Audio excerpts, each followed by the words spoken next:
Morning, everyone. How are you going?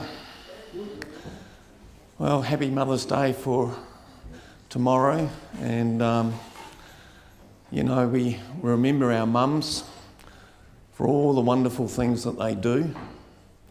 And I remember my mum, and she was terrific. She had a lot to put up with, us 4 boys.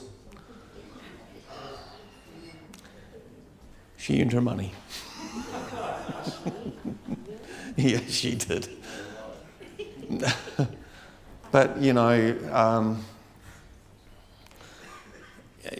thing that I remember about Mum was that her selflessness, and I'm not glorifying her with the passage of time, how sometimes you can glorify the past, but Mum was always very selfless in the way that she took care of us, and us 4 boys we were lads. And so, you don't realise at the time what mums have to do in order to keep everything running, and as well as working and doing all the things that mums do. And it's hard yakka. And we often don't appreciate it, do we? We don't appreciate it until our mums pass on. And I just sort of remember, Mum's second to last day. She was laying there in the bed, but she had the look on her face with a big, broad smile. And that smile was not about herself or about the predicament. It was about us. And you just don't get that kind of selflessness just like that. Mum wasn't an Adventist or anything like that, but her love for others was amazing. And so Mother's Day, we recognise, we want to uphold our mums, and just to simply say thank you for all the things that they do. So don't forget to do that tomorrow, especially you young lads. Often we all sort of forget to do that, and it's so easy to take it for granted. Now, just before we rip into our sermon, before we go today, I want you to do me one favour. Have a look around, see who's missing. When you've looked around and seen who's missing, I want you to get a wee phone out and just text them to say, "G'day." Do you know how long it takes? It takes me ages. But if you're 15, you can just do it behind your back and go, ch-ch-ch-ch. But yeah, look, just say g'day to there are people who have been missing from this church for weeks, and they have said to me quietly, nobody has rung me. Nobody's even sent me a text message. Part of our church is about community, and community is about us and everyone else, and we help build up by our community by saying g'day. Now, I rang Irene last week and I said, "Oh, Irene, I really missed you last week. Are you okay?" "Oh, no, I was there." "Oh." "Okay, well, you might get it wrong." "But does it matter, Irene?" No, it doesn't matter. But anyway, you know what I'm saying? You might get it wrong. But okay, if they're there, they're there. All great, that's great. But just give someone a ring, text message. Do you know how much it costs? They're free. And it costs a wee bit of your time. So just make sure we do that. Now, just one more thing. Just before we launch into things. Now, this year I want to focus on a theme for this year with some topics. And our theme for this year and what I want to explore was Jesus really serious about Okay? Was Jesus really serious about? One of the challenges is, we have in our Christian walk, and I just want to read a passage to you, and hopefully it'll recognise my face. It's pretty sad when you wake up in the morning and your phone doesn't recognise your face. Not until after lunch does it recognise it, until you're woken up. All right. So anyway, in Hebrews chapter 2 and verse 1 it says this. So we must listen very carefully to the truth we have heard, or we may drift away from it. For the message God delivered through the angels has always stood firm, and every violation of the law and every act of disobedience was punished. So what makes us think we can escape if we ignore the great salvation that was first announced by the Lord Jesus himself, and then delivered to us by those who heard him speak? And God confirmed the message by giving signs and wonders and various miracles, gifts of the Holy Spirit whenever he chose. Now the operative verse here is, so we must listen very carefully to the truth we have heard, or what? We may what? Drift. Now, if you're swimming and you're in the water and you're just mucking about and you look around and you find out that you about 500 yards away from the flags, you don't even realise you drifted that far or that far out to sea. And I tell you what, it's pretty frightening when that happens. Don't even realise it. And you're paddling around there, you can easily drift. And in our day-to-day walk, we worship. But we don't necessarily worship God, we worship something. And something usually occupies our time and our mind, but we all worship something. And it's important that we don't drift. The mission of our church is to share that good news that we have. That good news that has given us life, hope, comfort, direction. That's the centre of our lives. So when we sort of ask the question, was Jesus really serious about?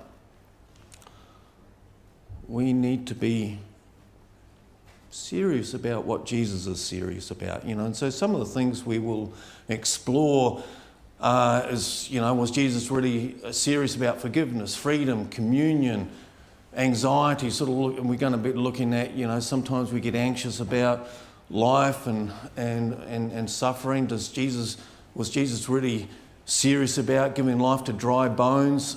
Was Jesus serious about church? Isn't church optional? We treat it as optional. But was he serious about his church? So we'll look at that sometime this year. And was he serious about suffering? Is he serious about the storms that you and I face in our lives? And we all face storms. And was Jesus really serious about the times in which we live?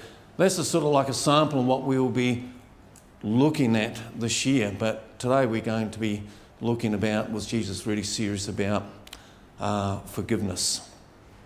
That's what we're going to be looking at today. But just going to have a wee look at Air Florida Flight 90, which was at Washington, D.C. Airport on January 13, 1982. And it was a Boeing 737-222, and you'll be able to probably see the documentary on the internet. I'd imagine that it's on there. But on this flight here, there was a blizzard that had come in to Washington, D.C. The airport was closed till about midday. There was about 4 inches of snow, and the ploughs were running up and down the runway, And Washington DC Airport handles around about 400 flights a day, which is quite a few in anyone's estimation. So there's a lot of flights. So when you're closed, you've got to squeeze a whole lot more flights in a very short amount of time. Now, when finally, after lunch, after about an hour and a half delay, gets clearance to take off. But before it was due to take off, they've got to do something to its wings. Does anyone know what it's got to do to its wings? De-ice. So you got someone there on the fireman's hose there, squirting all that de-icing formula on it. And they got it all on the wings, got all the ice off. But there was a backlog of flights. And they sort of sat on the runway for around about an hour. And Boeing 737-200s have I don't want to use the word flaw, but they're pretty finicky with about ice on their wings. And so they're very sensitive, their wings are very sensitive to the airflow. And if there's a disruption, that will affect the flight a lot. So before the pilot had taken off had been released from the hangar, he wanted to get rid of the ice that had already accumulated after the de-icing, and he shoved the engines in reverse to blow all the ice off. And that is a big no-no for technical reasons that I'm not 100% sure of, but that is one of the big violations of regulations of shoving the engines in reverse when you're parked in the hangar. However, they took off, they moved around there and they were in that long queue, and people were looking out the window there and going, that ice is getting a bit thick on the wings, and snow was coming down, and anyway, they got up there on the start of the runway there, and they shoved the engines up to 3/4 thrust or full thrust. And as they were heading down the runway, they noticed that the readings on the thrust indicator were giving false readings. It was much higher on their dial than what was actually being performed. And there was a bloke by the name of Joe Stiley, who was a person who was a regular traveller, travelled about once or twice a week with his job, both nationally and internationally, and he was noticing, this is taking an awful long time to get off the runway here and to get cracking, so it just seemed to take forever. But as the plane finally got off to takeoff speed, the plane sort of took off gradually, and then it went up like that, and that was because of the ice on the wings. And what happens when your plane goes up too steeply? Stalls, and it stalled and it went down, and the false readings on the thrusters, they were still thinking, the thrust, it's not quite right, but as it sort of went down, they shoved the full thrusts in, but it was too late. The plane was only in the air for 30 seconds, got to a height of about 300 feet. And this was on Highway Interstate 395, the Potomac Bridge over the Potomac River, and this was in peak hour traffic. And you get a plane that sort of comes over, and it's not what you expect in peak hour traffic, is it? A plane coming over took out 5 cars and a truck, killed 4 or 5 people on the bridge, and you just go, wow. And then it was that, and this was the bridge after it when it hit the side. Now, when it was in the water, there were 6 people that managed to get out of the plane. Joe Stiley was in the water there. Now the water is 1 degree.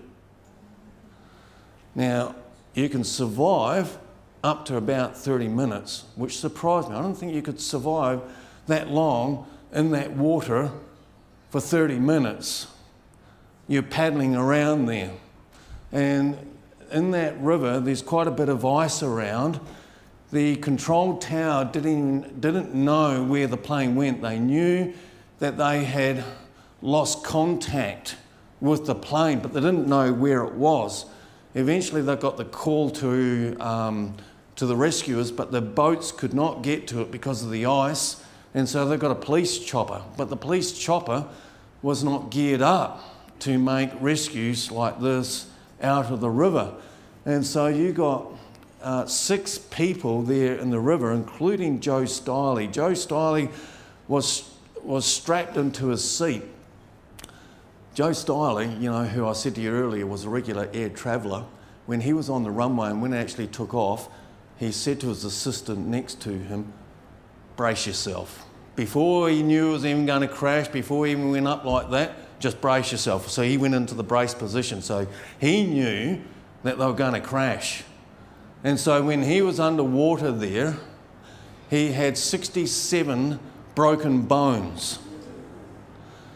Unstrapped himself, unstrapped his assistant Nikki, and managed to get himself free and saw the light of the top of the water and swam to the top along with a flight attendant and a few others, and they were there in the water waiting to be rescued, and with a whole lot of people around on the shore waiting for the chopper to finally come. But because the chopper was not geared up, they had to make do with you can see the rope attached to the skids and pulling people out of the river. And there was one lady who they could not get up, and this was the lady here. She was so weak. She had been in the water for about 21 minutes at this point, but she was injured. She couldn't even hold on. And there are a couple of people on the shore of the river dove in to try and rescue her, but they eventually got her onto the side of the river. And then you can see how cold it is there with the ice on the river. And they then sort of found out the cause of the accident. And the cause of the accident was partly because of the de-icing, but mostly pilot error. They should have aborted takeoff. And the false readings on the thrusters was simply because of the build-up of ice around. And strangely, this is the odd thing, they did not turn on the de-icing thing on the plane. There's a wee switch that says de-icing, and you go, chick, but they didn't do that. Odd, isn't it? But Joe Stiley, he was a CEO of a company, regular international traveller, a man who survived this accident, completely changed his perspective on life. He gave up his well-paying job and his well-paying career, and he wanted to enjoy life, and he said in 1996, 14 years after the accident, this has changed my life, this has changed my perspective. I've been granted 14 more years of life, and he was so grateful for that. So grateful to be given that extra time. Now, I don't know if he's still alive or not, but my thought was 14 more years, that's great. You would be grateful for that. I can understand that. But what about another 1,000 years, 100,000 years? What about eternity? Wouldn't that be far better? If you get 14 more years, then what? Then what? It's like someone on death row. And you're sitting there and you're waiting for your sentence to be put in the electric chair or given the injection, but you get a stay of execution for another 14 more years, and you think, oh, great. And you sort of think, oh, but what if you were given another 1,000 years? Eternity. You see, we are all faced with that death sentence. That's reality. And for some it comes sooner rather than later. And you know, the gift that we have been given, we must hold on to much more dearly than life itself.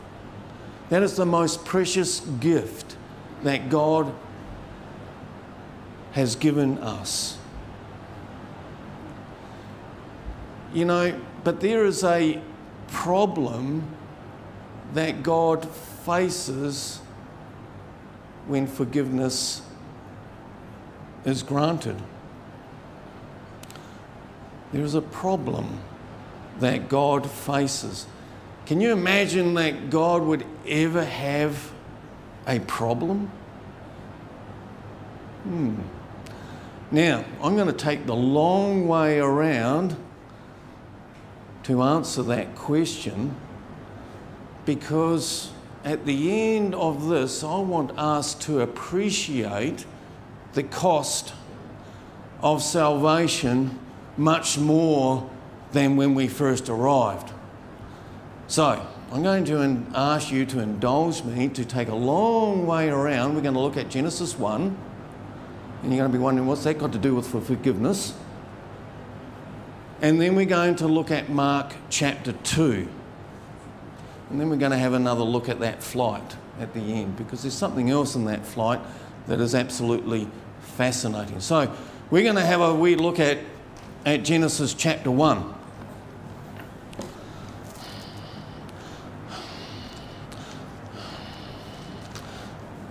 Shouldn't be too hard to find.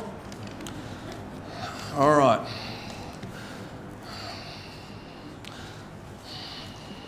See, some are still looking. All right. Okay. All right. Sorry. All right. Okay. So, in Genesis chapter 1,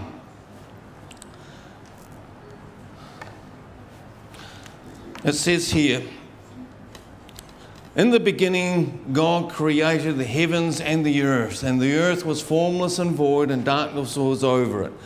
Now, when I first became an Adventist, or when I first read Genesis, in the beginning, God created the heavens and the earth.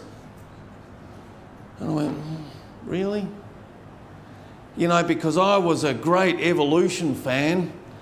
I was such a great evolution fan that in my second year of high school, I got 55 out of 50. Who's the mathematician here? Work that one out. 55 out of 50. Is that impressive? Well, I think so too, you know. But that's because I was I went home every day and worked on this assignment and that sort of thing. I was fascinated by it. And so when I came to Genesis chapter 1, I went, this doesn't really say too much about evolution. And it sort of, you know, when I first became a Christian, I went, the introduction to this sort of sounded like a bit of a fairy tale. But Genesis is not answering the questions that I'm asking directly to evolution. It's not a scientific document. Now, when Genesis was first written, way back then, it was written to an audience for a reason, to address an issue back then. Now, it's there's a word called apologetics. Apologetics is to give a defence of your Christian faith, to give a reason for your faith. That's what apologetics is. And so our 28 fundamentals are a statement of our faith. They are a defence of why we are Seventh-day Adventists. They are a an apologetical statement of our beliefs, a defence of why we are Seventh-day Adventists. Genesis chapter 1 is a statement of God's creation, but it also answers questions of who are we, why are we here, who God is. So it asks those big questions of those sorts of things that we innately ask. Who are we? Where do we come from? Why are we here and where are we going? They are existential questions that we all ask innately. We all ask those questions inside of us. What's the purpose and the meaning of life? And so when Genesis was written, it was addressing those sorts of questions. Who are you? Who is God? And why are you here? And etc. So it's answering those big questions. You get the idea? All right. So when it says there, in the beginning God created the heavens and the earth, it's an immediate statement to say, in the beginning was what? What's the next word? God. So you can't go back any further. There was God right there in the beginning. And he created the heavens and the earth. God, always there. Created the things that are in the highest in the sky and the lowest. Created everything, all powerful. Very short sentence here, but it says an awful lot about God. This is a statement, but it's an addressing an issue back then, and I'll come to what that is shortly. Now, so we go to the next verse here. All right, so, and the earth was formless and void, and darkness was over the surface of the deep, and the Spirit of God was moving over the surface of the waters. And then God said, let there be what? Let there be light. So he's making an exclamation statement. Who was God speaking to? Now, when we walk in a room, turn the light on. Who are we speaking to? Margie, when you go in and you say, turn the light on, you're speaking to? Hopefully. Does Stuart here? Hold on. No. No, but it's just an illustration. But who was God speaking to? No one. This was a declaration. God saying, let there be. Making that statement. He's not speaking to anyone. This is a declaration, and what does it say next? Oh, and there was. So God spoke and there was. It wasn't too hard, was it? All right, I'll come back to that in a minute. Hold that thought. So let there be light, and God saw that the light was good, and God separated the light from the darkness, and God called light day, and darkness he called night. All right, so let's go to the second day. Then God said, let there be an expanse in the midst of the waters, and let these separate the waters from the waters. And God made the expanse and separated the waters were below, and the expanse form of the waters were above, etc. God called the expanse heaven, and there was evening and there was morning. And so he begins with the statement again of let there be an expanse in the midst of the waters. So that's the end of the second day. All right, so let's come now down to the fourth day. All right, the third day he starts off, let the waters below the heavens be gathered into one place. He makes that same declaration again. Fourth day, verse 14. God said, let there be lights in the expanse of the heavens to separate day from night, and let them be for the signs of the seasons and for the days and the years, and let them be for the lights in the expanse of the heavens. Verse 16, God made two great lights The greater light to govern the day and the lesser light to govern the night. Oh, he made the stars also. God placed them in the expanse of the heavens and to give light to the earth and to govern the day and the night, to separate light from darkness. And God saw that it was good. And that was the end of the fourth day.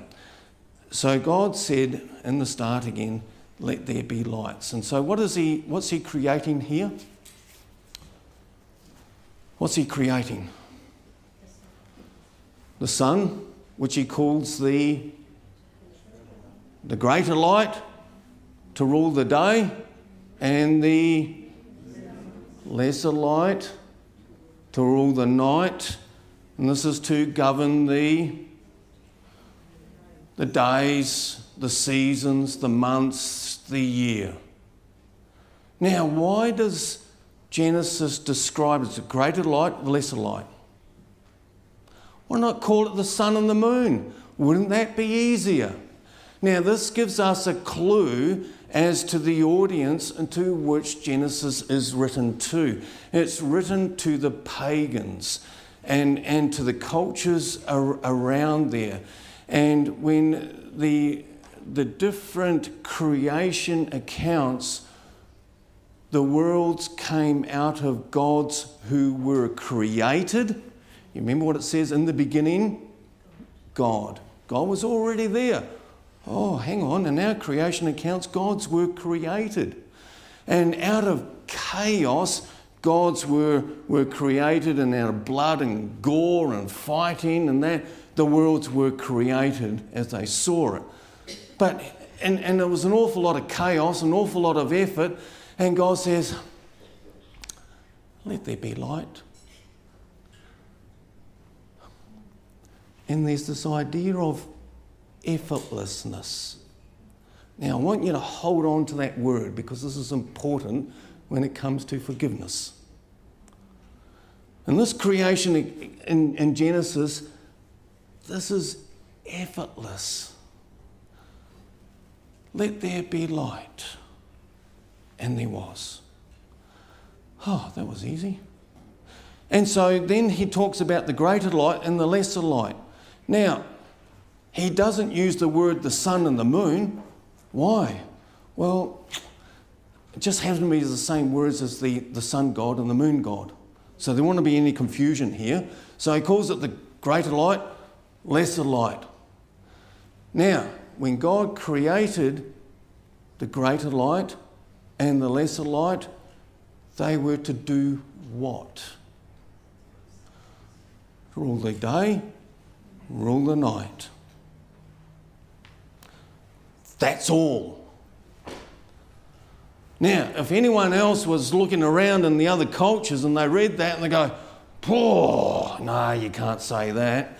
No way, these stars up here govern our lives. We look at the stars, we look at the sun and the moon, and they govern our lives and they direct our lives. And however they move is however I live. These are the gods. No, there is a God who created the sun and the moon, and they just give light. That is all. That's all. So this was scandalous document, Genesis 1 back then. Absolutely scandalous that Genesis would even say that. And you notice that Genesis sort of adds this on, oh, by the way, I created the stars. And the stars were formed. Effortless. God could do this. And God, who is in charge, also created animals and human beings on the sixth day. And he says, let us make man in our image. And he says, let us make man. And what he's saying here is, I want you to take note here that the same God who made the heavens and the earth has also made people, human beings. Let us. I want you to get this. I want you to emphasize this. And this is a an emphasis, a technique that Hebrew uses to emphasize this point that God made human beings. And what the difference was with the cultures around the other area, gods were there only, people were there to serve the gods. They were the slave of gods. And so it was whatever happened or whatever the stars, however they moved, you had no control over your life. You were there to please gods. But no, Genesis says here, you, human beings, people, man, woman, well, man in this case, created in the image of God, which all of a sudden changes the reason for existence, which is in total contrast to the other cultures. Well, you're only there to please the gods. No, in Genesis, you're made in the image of God.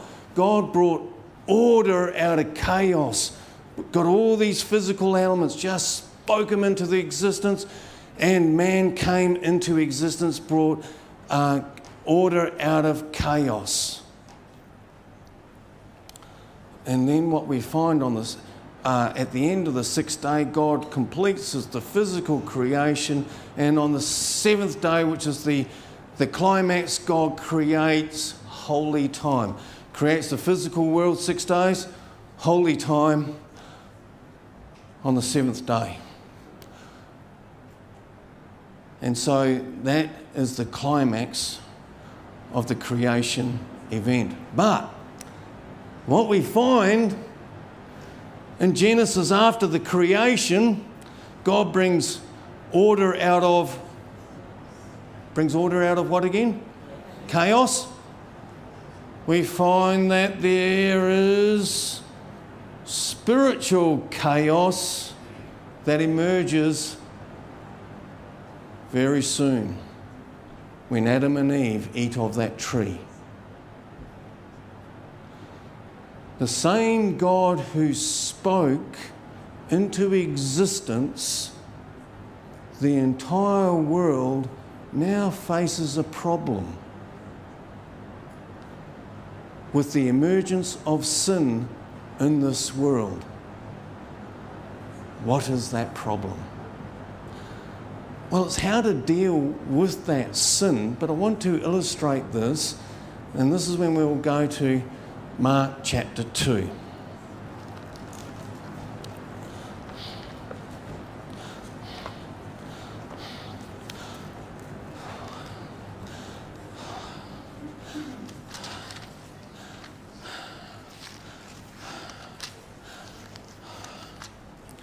All right, Mark chapter 2.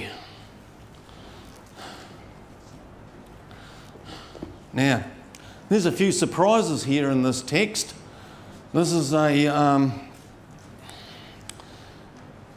when the paralytic is healed. And so we'll just read from Mark chapter 2 and verse 1. So when he had come back to Capernaum, 7 days afterwards, it was heard that he was at home, and many were gathered together so that there was no longer room, not even near the door. And he was speaking the word to them, and they came bringing to him a paralytic carried by 4 men. Being unable to get to him because of the crowd, they removed the roof and above him, and when they had dug an opening, they let down the pallet on which the paralytic was lying. And Jesus, seeing their faith, and said to the paralytic, "Son, your sins are forgiven." But some of the scribes were sitting there reasoning in their hearts, "Why does this man speak this way? He is blaspheming. Who can forgive sins but God alone?" And immediately Jesus was aware in his spirit that they were reasoning that way within themselves, and said to them, "Why are you reasoning about these things in your hearts? Which is easier to say to the paralytic, 'Your sins are forgiven,' or say, get up and pick up your pallet and walk. But to that you may know that the Son of Man has authority on earth to forgive sins. And he said to the paralytic, I say to you, get up, pick up your pallet and go home. Okay, now, this is a story that we know very well. And sometimes familiarity can blind us to that story. So at this point in time, don't go to the solution here. Don't go, oh, this story is saying this. Just hang on a minute. Let's just unpack the story just a little bit, because there are some surprises in there. There's a surprise to the paralytic's friends, and there's a surprise to the religious leaders, and there is a surprise to the paralytic himself. Now, we understand very well that he was desperate to get to Jesus, and then when they burrow through the roof, we get, oh no, how could they wreck his house? Well, don't panic, they had to do that every year anyway. They had to relay the roof or re-roll it and to rehash it every year. So this was an easy fix, and so it was an easy hole to get down. Now you can imagine that this paralytic who was desperate to see Jesus, who couldn't make his way through the house. This was in a courtyard of the house or the compound, and then they would have the private parts of the house there. And so this was in the home there, but it was in the courtyard area. And so as they walked, oh, it's all crowded out, we can't get in, oh, what are we going to do? So they then sort of burrowed through the roof of the courtyard, and they lowered it down. What did Jesus say to them? What did Jesus say to him?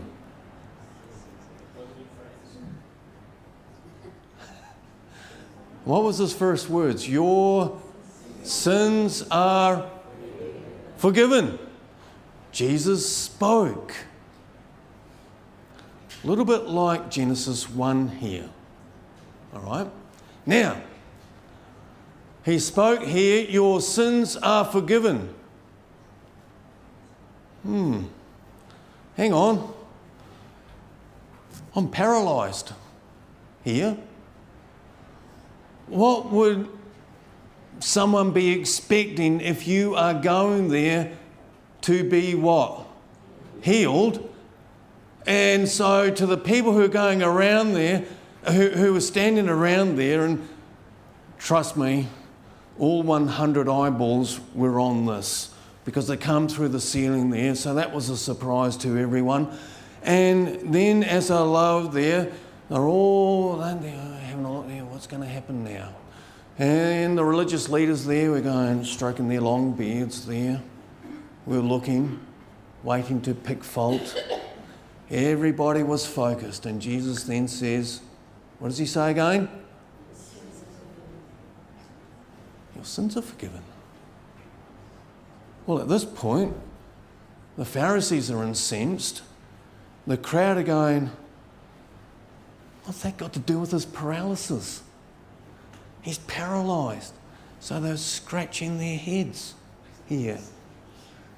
Do you understand the surprise here? So, here we go, just go back to the text here. And they came bringing him the paralytic and carried by 4 men. Being unable to get him there because of the crowd, they removed the roof above him, and they dug an opening, and they let him down the pallet on which the paralytic was lying. And Jesus, seeing their faith, said to the paralytic, son, your sins are forgiven. Your sins are forgiven. But some of the scribes were sitting there reasoning in their hearts, why does this man speak this way? Why were they so incensed? Well, back then, the priests could offer forgiveness of sins through the sacrificial system. That's kind of how it operated. But the difference here, and the Pharisees understood this as clear as day and night, that this wasn't just offering the forgiveness of sins through the sacrificial systems. This was a remittance of sins. What do I mean by remittance? The cancelling out of sins, the total, utter forgiveness, paying of the penalty, and the cancelling out of sins. How can this man do that? How can this man do that? After all, he's just a person. Only God can do that. And the Pharisees understood that clearly. And so it goes down now. Why does this man speak this way? He is blaspheming, and the Pharisees were right. Jesus was, if he wasn't God, he would be blaspheming. And he is blaspheming. Who can forgive sins but God alone? Immediately Jesus was aware in his spirit. And because he was aware in his spirit, this was one of the 7 identifying features of the Messiah, was one who could read the hearts. But clearly they missed that one as well. Why are you reasoning these things in your hearts? Which is easier, to say to the paralytic, your sins are forgiven, or to say to get up and pick up your pallet and walk? Now, they would be reasoning in their hearts, well, might be easier on the one hand to say, it's easy to forgive sins, because you can just say it. Your sins are forgiven, just like that. Not quite so easy. Or to rise up and take your bed and walk. Now, at that point, Jesus turns round to the paralytic and says, rise up and take your bed and walk.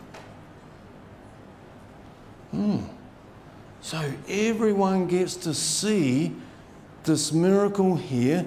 He says to the paralytic, your sins are forgiven. But is it as easy as that? Now, here's the kicker. While Jesus could declare, like back in Genesis 1, let there be light, here is the problem. Here is the problem. Let there be light. And it was so. Your sins are forgiven. And it was so for the paralytic. But there's a but there, isn't there? What's that but?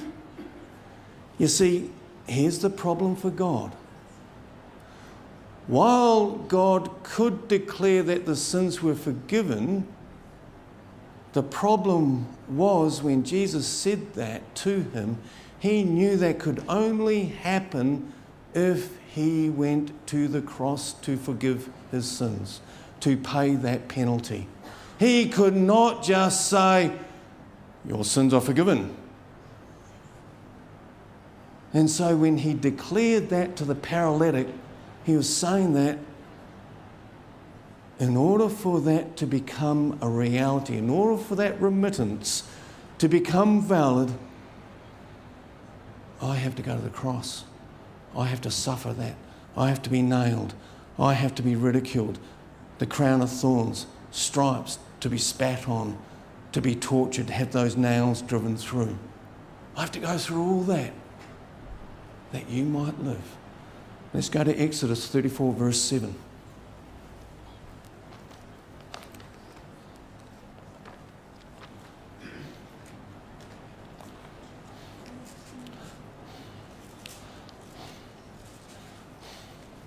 Let's go to Exodus 34, when we'll read from verse 6. Exodus chapter 34 and verse 6. Then the Lord passed by in front of him and proclaimed, the Lord God is compassionate, gracious, slow to anger, abounding in loving kindness and truth, who keeps loving kindness for thousands, who forgives iniquity, transgressions, and sin, yet he will by no means leave thee what? So what were God's characteristics? He's full of, let's rattle them off. Gracious, long-suffering, forgiveness, truth. Yet, he's gracious, he's forgiving, yet he will not allow what? The guilty to go unpunished. Now, let's go back to the paralytic. Was he guilty? Was he? Absolutely. He was guilty as sin, as they would say. He was guilty. But God, who is compassionate, gracious, and forgiving, but doesn't allow the guilty to go unpunished. And this is the beauty of salvation. While God could not declare forgiveness and say, you're forgiven, wouldn't it be nice if he could have just done that? That would have saved an awful lot of pain and suffering. But it couldn't work like that. The wages of sin is death. And so when Jesus paid that penalty, he took our guilt, he took on that punishment, he paid the price of sin. He couldn't just speak the problem of sin away. There was an enormous cost to the eating of that fruit that day. And there's an enormous cost for our salvation here today. God could not speak the problem of sin away like, oh, by the way, I created the stars as well. Jesus had to go to the cross and suffer. Isn't that incredible that we have a God who would do that? Isn't that incredible? Now, you remember the plane. You remember Joe Stiley.